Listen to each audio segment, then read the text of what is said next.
denominan supracondilias porque están ubicadas por encima de los cóndilos del húmero. Las dos grandes clasificaciones que tenemos es las que competen a los niños y las que afectan a los adultos.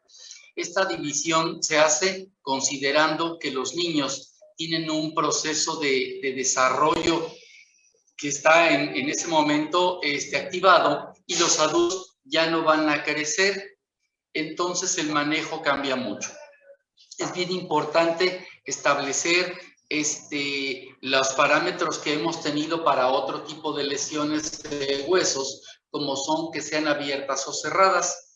Esas fracturas supracondilias tienen un efecto muy importante, puesto que es una articulación muy móvil, la del codo, y cuando son mal manejadas o no son manejadas, dejan unas secuelas que son casi siempre un trastorno visible, es decir, una deformidad angular o un trastorno funcional, como puede ser una limitación para la flexión o para la extensión.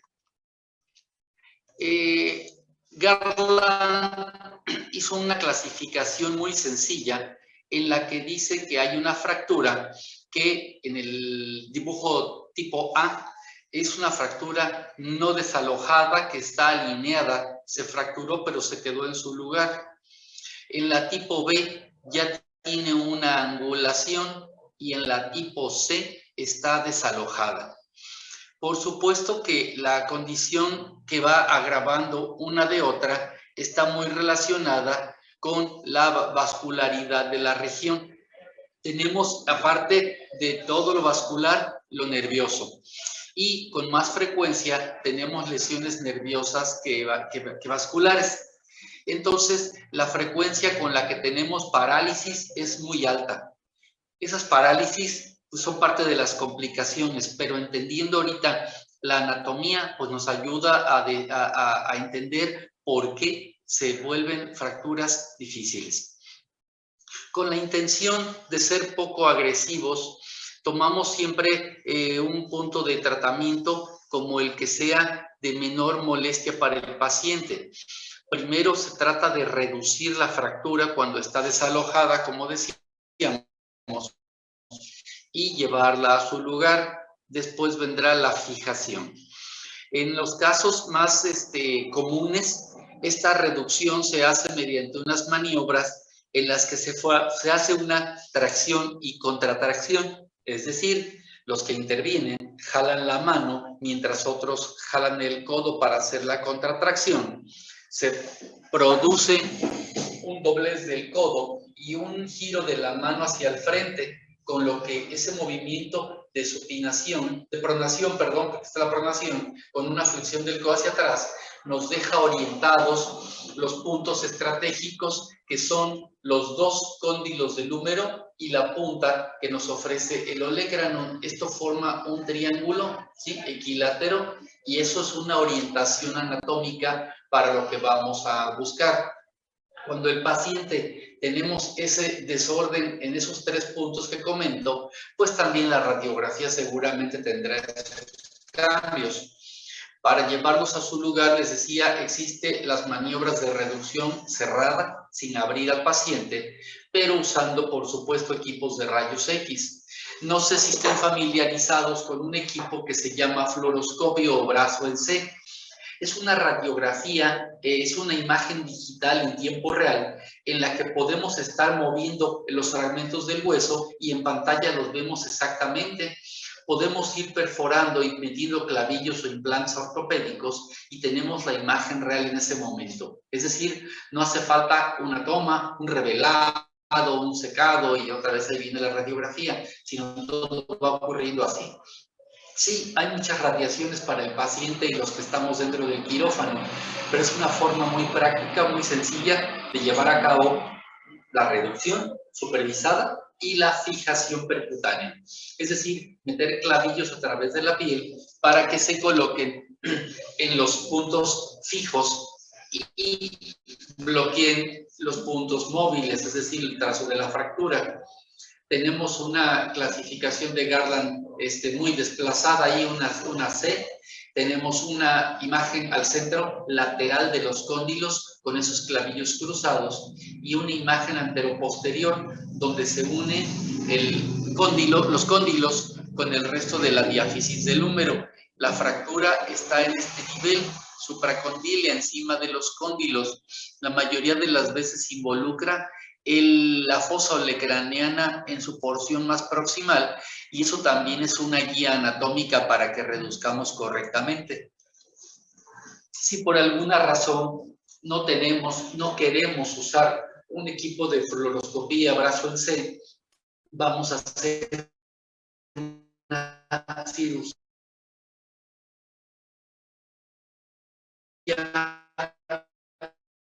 para hacer una reducción abierta. Abordaremos con mucha precaución. Deje ver la fosólisis digital, vamos a encontrar los cóndilos, el trazo de fractura y empezar a reducir los fragmentos. Por encima de la piel perforaríamos estos clavillos que están viendo ahí para que tengamos una fijación, como habíamos comentado. Estos pacientitos, a pesar de tener una buena reducción, una fijación correcta, o que el paciente dura inmovilizado porque le ponemos los clavillos y además un yeso, al tener su brazo inmovilizado, vamos a usar un aparato de inmovilización que vaya de la mano hasta la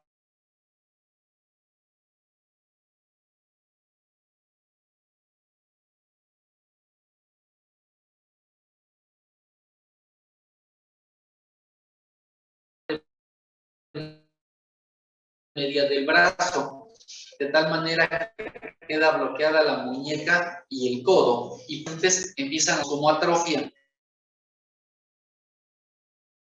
acuerdo? Hay que identificar eso y hay que comentarlo con los familiares, porque luego piensan pues que dejamos el paciente chuequito. Entonces la extensión nos da una rectificación, pero con poquita flexión que tengamos se forma un ángulo interno, ¿sí? Un cúbito valgo se llama esto, se denomina, y con eso el paciente pareciera que tiene el codo chuequito, que lo tiene angulado. Entonces la rehabilitación es una parte muy importante, y en todo lo de traumatología y ortopedia yo digo que se trata de cereza del pastel, del broche de oro. Es el acabado fino de lo que sea que hayamos hecho, porque si la movilidad no se recupera, pues tuvo un resultado que no es el que el paciente espera o que deseamos también nosotros ofrecerle al paciente. De esta manera, el manejo es importante. Recuerden que uno de los signos de las fracturas pues es el aumento de volumen. Es un edema importante de la región, y ese edema no nada más comprime hacia afuera, no es expansivo, también presiona hacia el interior y nos puede dar trastornos vasculares o nerviosos. De manera que el tiempo que transcurre desde que se fractura el paciente hasta que lo resolvemos es muy importante. La recuperación, pues más o menos ocurre en un promedio de 6 semanas. Hacemos radiografías de control antes de quitarles los clavillos, y cuando vemos que ya se hizo el proceso visible de consolidación en una radiografía, ya está presente, desde fuera quitamos el yeso y podemos jalar esos clavillos porque dejamos las puntas salidas. En la imagen vemos que sobresalen mucho esos clavos porque por ahí los vamos a jalar para que los retiremos sin hacer una nueva cirugía. Eso simplifica las cosas, reduce los riesgos de anestesia y los tiempos son muy, muy breves para hacer eso. El costo también. Todo eso se hace en consultorio y en un tramo de 15 minutos. Entonces, en el manejo de los niños, eso es importante. Cuando tenemos estas lesiones, pero se trata de adultos, tenemos unas fracturas de otro tipo. La osificación de los núcleos secundarios de osificación, que ya maduraron y están firmes, ofrecen un tipo de resistencia muy diferente, y entonces los pacientes adultos pueden tener fracturas con trazos más oblicuos, como el que estamos viendo en la imagen, ¿sí? O con más fragmentación del húmero y esto va complicando las cosas. Igual recordamos todo lo vascular y nervioso que está en esa zona y eso nos hace pensar pues que el manejo también aquí sí casi siempre se ha abierto. Me he visto en la necesidad de tratar un adulto como niño con cosas muy especiales. Por ejemplo, me tocó una paciente con un problema tumoral del brazo, ¿sí? Entonces, no teníamos un hueso muy macizo, muy firme, como para desperiostizarlo, ponerle una placa, ponerle tornillos. Seguramente todo hubiera fracasado porque, vamos a decirlo así, el hueso se barre, ¿sí? Se pierde la fijación, la sujeción de los tornillos y eso hace que se nos desanglen los implantes.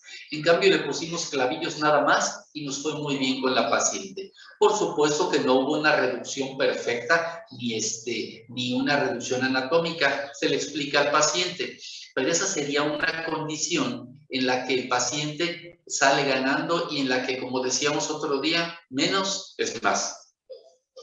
Los pacientes adultos tratamos de hacer una reconstrucción anatómica también porque buscamos la funcionalidad. La mayoría de estos pacientes pues son gente económicamente activa que necesita volver a sus actividades pronto y una de las formas que mejor tenemos pues son los implantes. Estos implantes se van a seleccionar de acuerdo al trazo, a la ubicación del trazo y entonces teníamos antes pues las placas simples, placas rectas que podíamos moldear un poquito para llegar a ese punto y estas placas rectas se volvían un poquito incómodas con un perfil grueso, sobresalían mucho bueno, no sobresalían, sino eran muy palpables y visibles de una forma subcutánea por lo delgada que está la piel en estas zonas. Al paso de los años hubo una gran evolución en cuanto a los implantes y se volvieron de tipo anatómico, es decir, una placa que ya tiene las formas del hueso. Y entonces tenemos para el hombro proximal, para el codo, para la muñeca, el tobillo, o sea, se ha modificado muchísimo el diseño y entonces lo que estamos viendo en esta imagen anteroposterior, donde está la letra R, son placas moldeadas pero ya de fábrica. Estas placas tienen una ubicación medial o lateral. Pueden estar ya diseñadas para codo derecho y codo izquierdo y, por supuesto, diferentes tallas y longitudes. Hay pacientes con una estructura ósea más pequeña y otros más grandes, de manera que esos implantes se escogen pues de acuerdo a la talla, al lado derecho izquierdo y a la ubicación medial lateral. Aquí parecía que le echaron toda la ferretería a este paciente de la ilustración que tengo en pantalla. Hay placa para el cóndilo medial, para el cóndilo lateral, con los tornillos que se van entrecruzando uno con otro. También tenemos aquí una fractura del olecrano que fue tratada con un sistema que conocemos como obenque. Es un tensor que se hace poniendo un tornillo que une los dos fragmentos de hueso, pero una lazada de alambre, como pueden verla en la radiografía lateral y la parte inferior. Se hace pasar a través del hueso de lado a lado y se va a anudar donde está la punta del tornillo, como si fuera un 8, mal hecho, pero es un 8. Y eso hace que se genere una tensión, una compresión, perdón, es una banda de compresión. El tornillo los une y la banda los reduce también con la torsión que le vamos dando al alambre. Al hacer eso, se queda tan apretado que consolida más rápido y que nos permite movilizar de una manera más rápida que si lo hubiéramos hecho una fijación mínima. Estos pacientes adultos, por supuesto, también tienen los riesgos de lesión vascular, de lesión neurológica, problemas de movilidad después de la cirugía. Es muy importante cuidar durante la cirugía que los implantes, como está en la foto, nos queden por encima de la línea articular, que no se metan a la zona de articulación, que no vayan a dañar el cartílago, que estén en las zonas que no tienen contacto interóseo y de esa manera ofrecerán una funcionalidad, una fijación, pero cero estorbos para que pronto el paciente empiece a rehabilitar. El codo es una de las articulaciones, que se queda pegada con más facilidad, es decir, una rigidez postraumática. Esa rigidez está también relacionada pues con el tiempo que tenemos que esperar para que se consolide la fractura. Y eso nos hace tener un panorama siempre tenso, en el que si lo dejamos mucho tiempo se le pega el codo, y si lo dejamos poco tiempo no ha consolidado la fractura, y movilizarla podría significar que se desanclaran los implantes, que se refracturara, que perdiera la reducción anatómica, y todo eso pues nos preocupa. Entonces, ahí no hay la receta de cocina de 6 semanas y le quitas. Es irlo siguiendo con una radiografía cada más o menos 3 semanas, 4 semanas, para ir viendo cómo va todo hasta que lo logremos. Y cuando se haga la rehabilitación, por supuesto que deberá ser muy cuidadosa para que logremos movilizar, pero sobre todo lograr las extensiones y flexiones completas que tengan para que recupere la funcionalidad del paciente. Todos estos pacientes siempre tratamos de protegerlos después de operados con un material que conocemos como inmovilizador de hombro. Con los niños, además, les ponemos un yeso. Hay gente adulta también muy inquieta que le decimos, bueno, no le voy a poner yeso para reducir sus molestias, sus incomodidades, y permitirle que se bañe y haga cosas, pero aún así son tremendos y vuelven a mover o a hacer cosas. Yo soy muy de platicar anécdotas, y tuve un paciente que lo operé de un hombro. No sé si les conté cuando hablamos de las luxaciones acromioclaviculares, pero es un hombre pues de más de 40 años. Lo operamos, le pusimos sus clavillos, y estando así, se trepó una mesa, puso una silla arriba y se subió a cambiar un foco. Se cayó. Hizo un desastre con los clavos, pero les cuento que la gente es inquieta. Entonces a veces queremos buscarles comodidad y lo único que conseguimos es inseguridad. Vamos a proponer que de todas maneras todos lleven un yeso. Puede ser primero una férula mientras supervisamos la herida, y una vez que haya cicatrizado, que hayamos quitado los puntos de sutura, estas férulas, estos aparatos de inmovilización deben dejar libres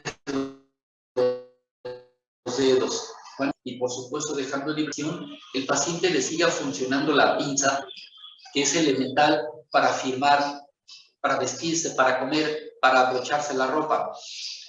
Logramos pues un poquito de libertades con las cuestiones más básicas de la vida diaria, y de esa manera podemos ayudarles. La cantidad de implantes, el diseño de los implantes va a estar siempre relacionado con el tipo de fractura, y la otra, lo que tengamos disponible o lo que se pueda pagar, según el caso. Tengo muchas fotografías que tenía pendientes,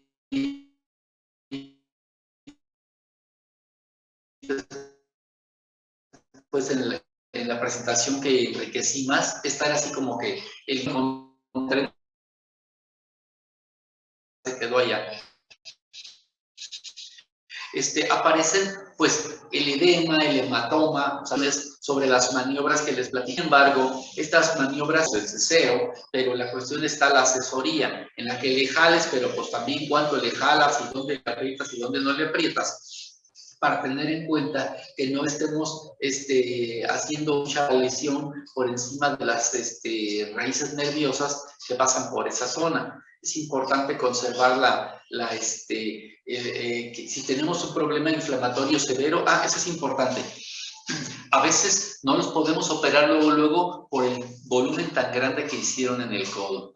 Este volumen, si abrimos, después ya no los podemos suturar, se queda la piel muy tensa y llegan a tener necrosis cutánea porque tensamos demasiado las puntadas. Entonces es importante bajarles ese nivel de inflamación. Muchas veces lo conseguimos poniendo un vendaje tipo Jones. El Jones, a lo mejor ya lo manejan ustedes, se hace una venda de algodón que se va enrollando y luego se le pone una venda encima de una venda elástica para que tenga una compresión, pero de una manera acolchonada, de una manera suave, gentil, y así aprietas la fractura y de alguna manera la inmovilizas, reduces el edema y no lastimas la piel como si pusieras una venda solita encima. De todas maneras, es muy importante el reposo con la mano cuyos dedos apunten hacia arriba, ya sea cuando tienen férula, cuando tienen vendaje de Jones o cuando ya están operados y enyesados. El reposo es con los dedos hacia arriba para que tengamos una circulación que es descendente y no se nos acumule. Si el paciente baja la mano para descansar, le va a ocurrir todo lo contrario. La sangre recorre por inercia, por gravedad, y se va hacia los dedos, los inflama y les duele mucho. Entonces, ese vendaje de Jones podría ser el manejo inicial si ustedes reciben un paciente como este y no tienen radiografías en ese momento y su experiencia o el dolor del niño no da como para estarle moviendo, intentando a ver como que qué se siente clínicamente, pónganle el vendaje de Jones bien firme y se puede ir a radiografías con mucha más tranquilidad, con mucha más confianza. Eso no deja que se movilicen o se pueden inclusive exponer los fragmentos, disminuye el dolor y por supuesto el edema, y va a haber mucha facilidad para quitar y volverlo a poner de acuerdo a lo que se necesite. Se pueden tomar radiografías por encima de ese vendaje y no interfiere, pero sí para nada. De manera pues que en el caso que estamos ahorita comentando, lo que les he dicho, no los voy a enseñar a operar, pero sí deben saber qué es lo que se hace y en qué caso se hace. Y entonces el trabajo aquí será identificar que hay una deformidad con dolor y limitación funcional que ocupa un manejo del dolor, estabilizar la articulación para que no empeore lo que ya está y evitar o contrarrestar la inflamación que ya se haya desatado ese proceso. Entonces, esas son las directrices que les deben de quedar bien claros a ustedes. Y ya luego lo que es las clasificaciones y esto. Entonces, es como si yo identifico un paciente que tiene una colecistitis aguda o crónica, pues sí, identifico que ocupa una cirugía de vesícula, yo no sé hacerla, pero con que yo haga el diagnóstico y la envíe con el médico correcto, eso ya tiene un valor médico terapéutico, ¿sí? Entonces, ese es mi objetivo, que identifiquen los problemas y sepan cuándo hay que apurarse, cuándo puede ser una cosa tranquila. Identificar las complicaciones y hacer el manejo inicial. Como dije hace ratito, en estos casos el vendaje de Jones es una chulada. Un ayudante sostiene los dedos en lo que ustedes hacen todo el vendaje para que quede bien parejito de la punta de la mano a la mitad del brazo, y de esa manera tendremos una valiosa ayuda al paciente, aunque no sean ustedes los que lo operen al final. Nos quedan 2 minutos, jóvenes. ¿Tienen algún comentario?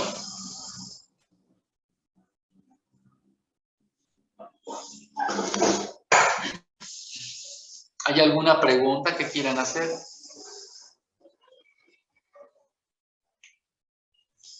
De mi parte, no. Estrellita, ¿comentas algo? Yo tengo una pregunta, doctor. Escucho.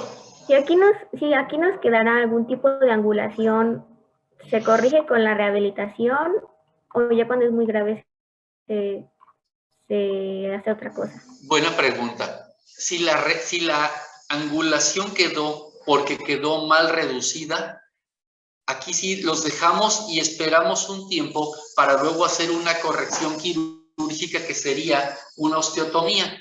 Se le corta una rebanada, una cuña pequeña al hueso en un ángulo en el que permita girar y corregir esa angulación, y sí los podemos enderezar. Lo que les dije hace ratito, si el problema es que no dobla lo completo o no estira lo completo, con rehabilitación se arregla.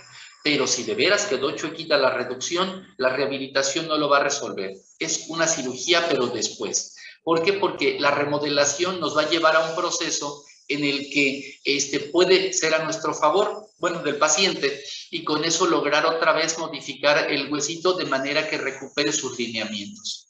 Así que hay que identificar qué es mala movilidad o deformidad de veras por un resultado de angulación. Y eso pues te lo hace la radiografía y unas mediciones ya técnicas de las que ya existen parámetros muy conocidos para terminar. Gracias, doctor.